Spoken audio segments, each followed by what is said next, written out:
The rain drummed against the floor-to-ceiling windows of the penthouse office as Lee Jun-ho stared out at Seoul's glittering skyline.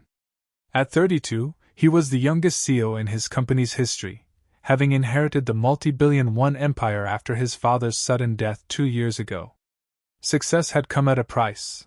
Loneliness had become his most faithful companion. "Sir?" His assistant knocked softly. "The Park family has arrived." Jun-ho straightened his Armani suit and nodded. Today would seal an arrangement that had been in the works for months, a marriage alliance between the Lee and Park families that would merge two of Korea's most powerful business dynasties. He was to meet Park Min-ji, his intended bride, for the first time. The conference room doors opened, and Jun-ho's breath caught. But not because of the elegant woman in the designer dress who stepped forward with practiced grace. That was clearly Min-ji, with her perfect posture and calculated smile. It was the woman behind her, trying to blend into the shadows, who made his heart skip. She was younger, maybe mid-20s, with long dark hair that fell naturally around her shoulders. Unlike her sister's expensive attire, she wore a simple cream-colored blouse and dark pants. When their eyes met briefly, she quickly looked away, a blush coloring her cheeks. "Mr. Lee," Park Chairman spoke with authority. "May I present my eldest daughter, Min-ji, and my youngest, Soare." Min-ji stepped forward with confidence, extending a manicured hand. "It's an honor to finally meet you, Mr. Lee. I've heard so much about your business acumen." "The pleasure is mine," Jun-ho replied, shaking her hand while stealing another glance at Soare, who remained quietly by her father's side. Chapter 2: An Unexpected Connection. Over the following weeks, Jun-ho dutifully courted Min-ji. They attended charity galas, business dinners, and cultural events, all perfectly orchestrated for the media and their families. Min-ji was everything a CEO's wife should be: intelligent, sophisticated, and socially adept. She spoke fluent English and French, had studied at Harvard, and could navigate any business conversation with ease. Yet Jun-ho found himself looking forward to the brief moments when Soare would appear. She worked as a kindergarten teacher and often stopped by the family mansion after work to have dinner with her parents. Unlike Min-ji's calculated conversations about market trends and social climbing, Soare would talk about her students' artwork or a new book she'd read.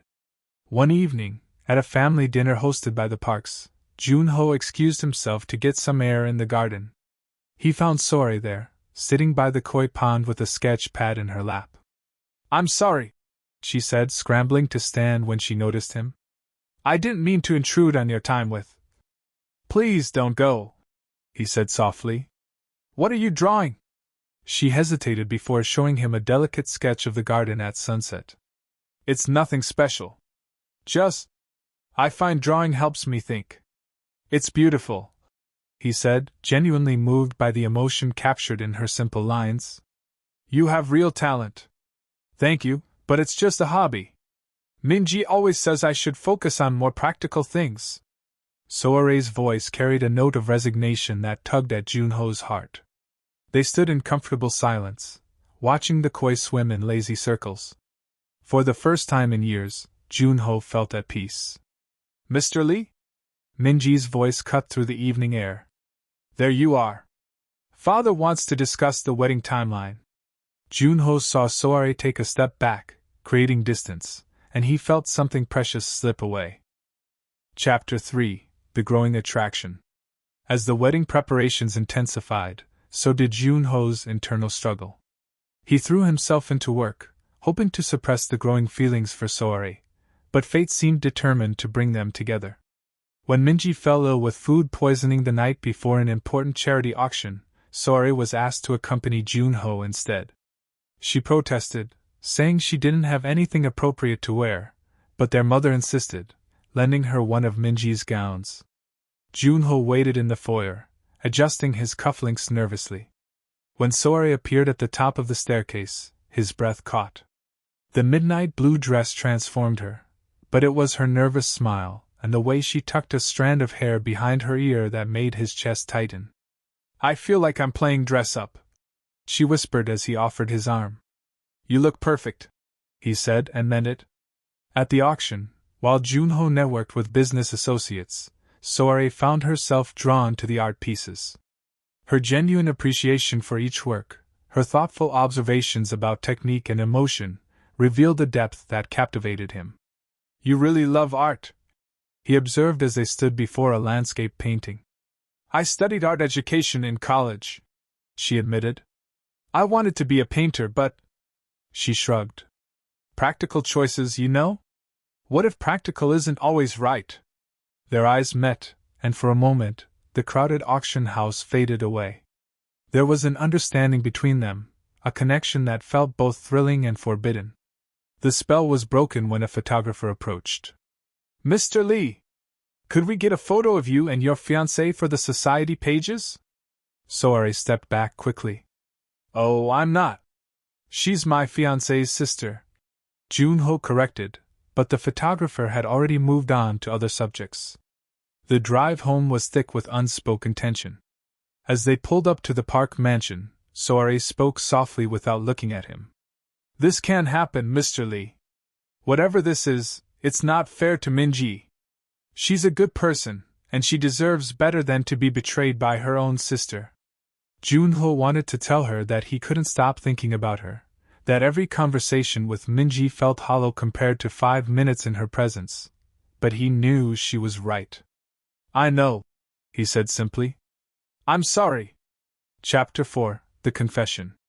2 weeks before the wedding, Junho was working late in his office when Soare appeared at his door. She looked distraught, her eyes red-rimmed as if she'd been crying. "Soare? What's wrong? I can't do this anymore," she said, closing the door behind her. "I tried to stay away, tried to be happy for Minji, but I—" She took a shaky breath.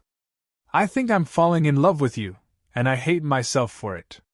Junho stood frozen. Hearing his own feelings voiced by her made them impossible to deny. "Every day I watch my sister plan your wedding, choose flowers, taste cakes, and I smile and help her, all while my heart is breaking," Soare continued. "She talks about your future together, about the children you'll have, and I want to disappear. Soare, I came here to tell you that I'm leaving. I got a job teaching in Jeju Island. I'll be gone before the wedding. Maybe distance will help me forget these feelings that I should never have had." Junho crossed the room in 3 strides, taking her hands in his. "Don't go. I have to. Don't you see? This isn't just about us. Our families, the business merger, everything depends on your marriage to Minji. I won't be the one to destroy that. What if I don't want to marry her?" Soare pulled her hands away. "You don't have a choice. And neither do I." She turned to leave, but Junho called out, "I love you too." She stopped but didn't turn around. "That makes it worse," she whispered and left. Chapter 5: The Wedding Day. The wedding was a spectacle befitting 2 of Seoul's most prominent families. The cathedral was filled with hundreds of guests, the flowers were perfect, and Minji looked stunning in her custom Varawang gown. Junho stood at the altar, watching his bride approach, but his eyes searched the congregation for Soare. She was there, in the 3rd row, wearing a simple black dress, her face carefully composed. As the ceremony began, Junho's mind wandered to a conversation he'd had with Minji's father the night before. "You seem troubled, son," Chairman Park had said. "Cold feet are normal. Sir, what if someone entered a marriage knowing they loved someone else?" The older man had studied him carefully. "Business marriages aren't about love, Junho. They're about stability, legacy, continuation.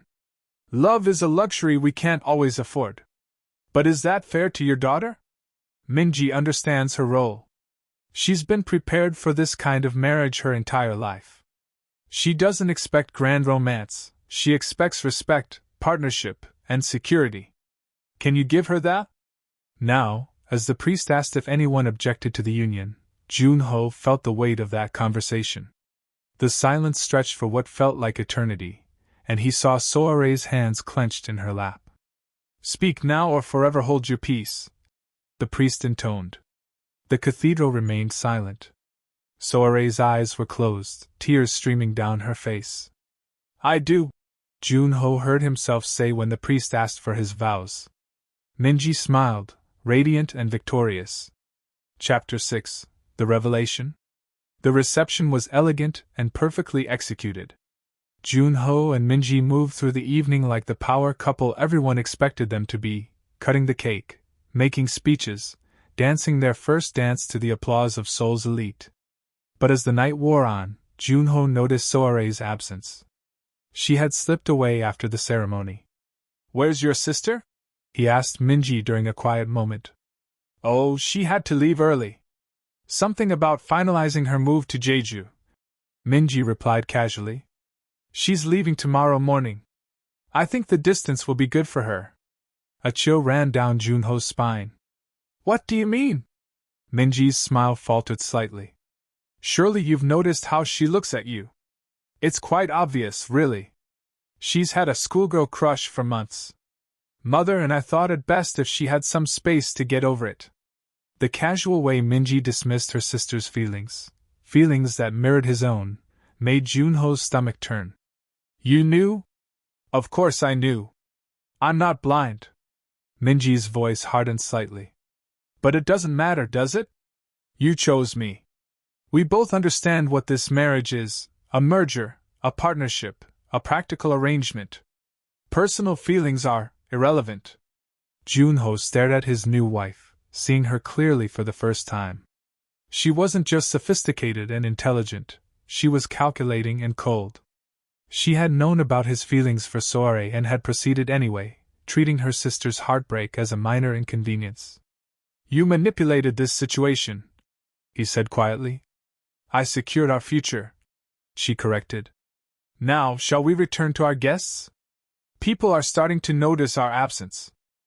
Chapter 7: The Chase.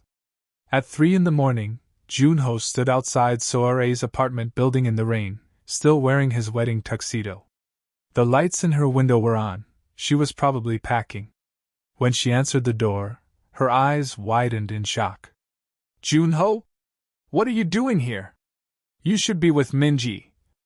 "I made a mistake," he said simply. "The biggest mistake of my life. You're married now. This conversation is over." She tried to close the door, but he held it open. She knew. Minji knew about our feelings and she manipulated the situation anyway. She doesn't love me, Soare. This marriage is just a business transaction to her. That doesn't change anything. You made vows. I should have made them to you. Soare's composure finally cracked. "Don't say that. Don't you dare say that to me. Do you know what it's like to watch the person you love marry your sister? Do you know what it's like to smile and pretend to be happy while your heart is being ripped apart? Then come away with me. We'll leave Seoul, start somewhere new, and destroy both our families in the process? Ruin the business merger? Make Minji a laughingstock? I won't do that to her, even if she..." Soare shook her head. "Even if she's not innocent in this. So you're just going to run away to Jeju? I'm going to try to build a life where I can forget about you." Her voice broke on the last words. Junho stepped closer. "What if I can't forget about you? You'll have to. We both will." Chapter 8: The Separation. Soare left for Jeju Island the next morning without saying goodbye. Junho threw himself into work with renewed intensity, but his marriage to Minji was a cold, formal arrangement. They lived in the same house but led separate lives. Minji focused on her social obligations and charity work, while Junho spent increasingly long hours at the office. 3 months passed without contact from Soare. Junho learned from casual family conversations that she was teaching at a small school on the island and had enrolled in art classes in her spare time. The reports of her gradually healing life both comforted and tortured him. Then, one evening, Minji approached him in his study with an unusual request. "I want a divorce," she said without preamble. Junho looked up from his papers, startled. "What? I've been thinking about our conversation on our wedding day. You asked if I knew about Soare's feelings for you. The truth is, I've known for much longer than I admitted." She sat down across from his desk, her usual perfect posture slightly relaxed. I've known since we were children that Soare was the one with the artistic soul, the gentle heart, the capacity for deep love. I was always the practical one, the one groomed for strategic marriages and social climbing. Minji. Let me finish. I convinced myself that I could make this work, that respect and partnership would be enough. But these past few months have shown me that we're both miserable. You're in love with my sister and I. She paused, a crack appearing in her composed facade. I deserve to be with someone who chooses me first, not as a consolation prize. Chapter 9. The Truth Unveiled. There's something else, Minji continued, her voice softer than Junho had ever heard it. The night before our wedding, Soare came to see me. She confessed everything, her feelings for you, her suspicions about yours for her, her plan to leave for Jeju. Junho's chest tightened. What did you tell her? I told her that I loved you too, and that I wouldn't step aside. I said that she would always be the little sister who got everything handed to her, while I had worked my entire life to be worthy of this marriage. Minji's eyes filled with tears. I was jealous, Junho. Jealous that even without trying, she had captured your heart in a way I never could. But you just said you want a divorce. Because I realized that forcing someone to love you isn't really love at all. Soare sacrificed her happiness for mine, and what did I do with that sacrifice? I wasted it on a marriage that makes us both miserable. She stood up, smoothing her skirt with shaking hands. I've already spoken with my father. He's furious, but he'll survive. The business merger can proceed without the marriage. Our companies need each other too much for personal drama to derail everything completely. What about you? What will you do? A small, genuine smile crossed Minji's face. I've been accepted to a master's program at Columbia. International business. I'm going to build my own empire instead of marrying into one. Chapter 10. The Storm. That night, Junho booked the first flight to Jeju Island. He had Soare's address from a private investigator he'd hired weeks ago, but had been too conflicted to use. The typhoon that hit the island that evening was unexpected and fierce. Junho's flight was delayed, then diverted to Busan due to dangerous conditions. By the time he managed to get a ferry to Jeju the next morning, the storm had passed, but its aftermath was devastating. Soare's school had been damaged by flooding, and several areas of the island were without power. When Junho finally found her apartment building, he learned from neighbors that she had been helping at an emergency shelter since the storm hit. He found her at a community center that had been converted into a temporary refuge. She was exhausted, her hair pulled back in a messy ponytail, her clothes stained from hours of volunteer work. She was helping an elderly woman eat when she looked up and saw him standing in the doorway. The spoon dropped from her hand. "What are you doing here?" she whispered. "Looking for you. You shouldn't be here." Minji asked for a divorce. Soare's face went pale. What? Chapter 11. The Choice. They found privacy outside the community center, in a small garden that had somehow survived the storm intact. The air was clean and fresh after the rain, and the sunset painted the sky in brilliant oranges and pinks. She knew everything, Junho said, telling Soare about his conversation with Minji. She knew about our feelings from the beginning and chose to proceed anyway. That doesn't change the fact that you were married. For 3 months. 3 months of pretending, of living a lie, of being miserable. She released me from those vows, Soare. We both deserve better. Soare sank onto a stone bench, overwhelmed. I don't understand. Minji worked so hard for that marriage. She's wanted to be your wife since we were teenagers. She wanted to be the wife of a successful CEO. She never wanted me. Junho sat beside her, careful not to touch her. There's a difference. They sat in silence for several minutes, watching the sun disappear behind the mountains. I've been painting again, Soare said suddenly. The storm, the ocean, the children I teach. For the first time in years, I'm creating something that feels real. I'm glad. If I came back to Seoul with you, I'd be giving up everything I've built here. My job, my independence, my art. I would never ask you to give up your art. And as for independence, he finally took her hand. I want a partner, Soare. Not a trophy wife or a business arrangement. I want someone who challenges me, who sees the world differently than I do, who makes me want to be better. The scandal will be enormous. Your reputation, the business. Let people talk. I've spent my entire life making decisions based on what others expected. This time, I want to choose based on what makes me happy. What makes us both happy? Soare turned to face him fully. What if it doesn't work? What if the real world intrudes and we realize this was all just fantasy? Then at least we'll have tried.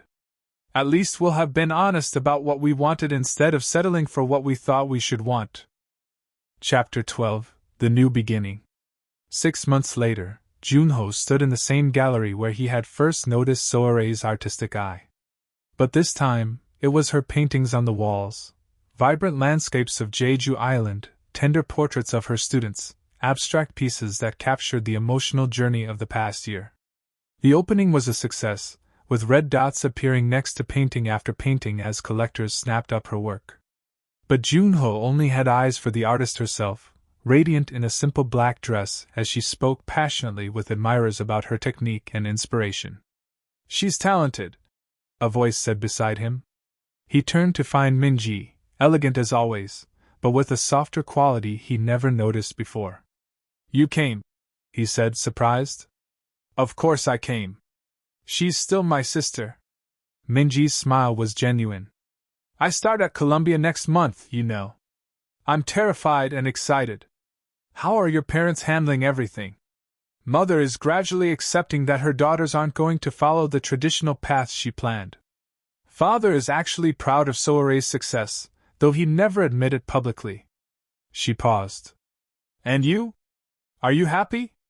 Junho looked across the gallery at Soare, who was laughing at something a patron had said, her whole face lighting up with joy. Happier than I ever thought possible. Good. That's all I ever really wanted, for both of you to be happy. I was just too proud and scared to admit it before. As the evening wound down, Junho and Soare walked hand in hand through the quiet streets of Hongdae.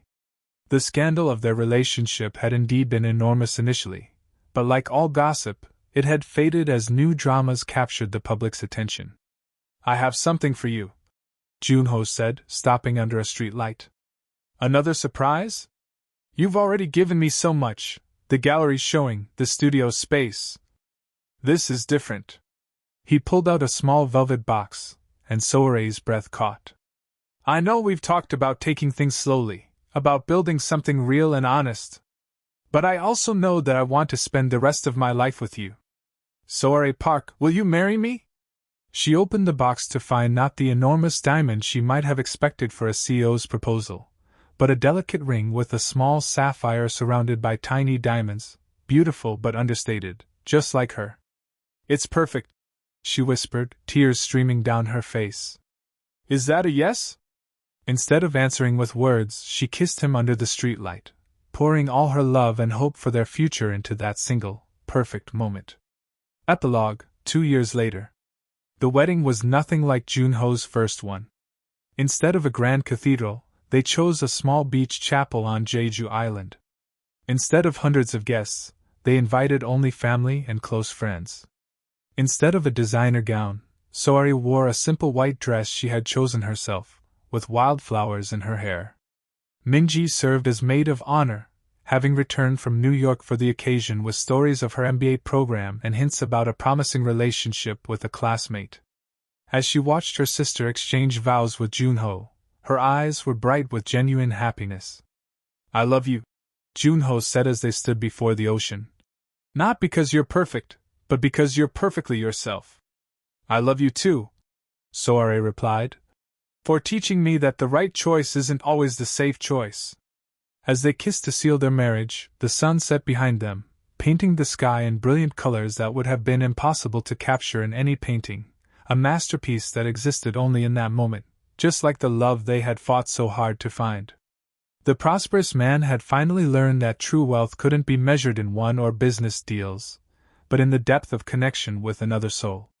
And while he had indeed fallen for the wrong sister according to society's expectations, he had discovered that love recognizes no such distinctions, it simply finds its way to where it belongs.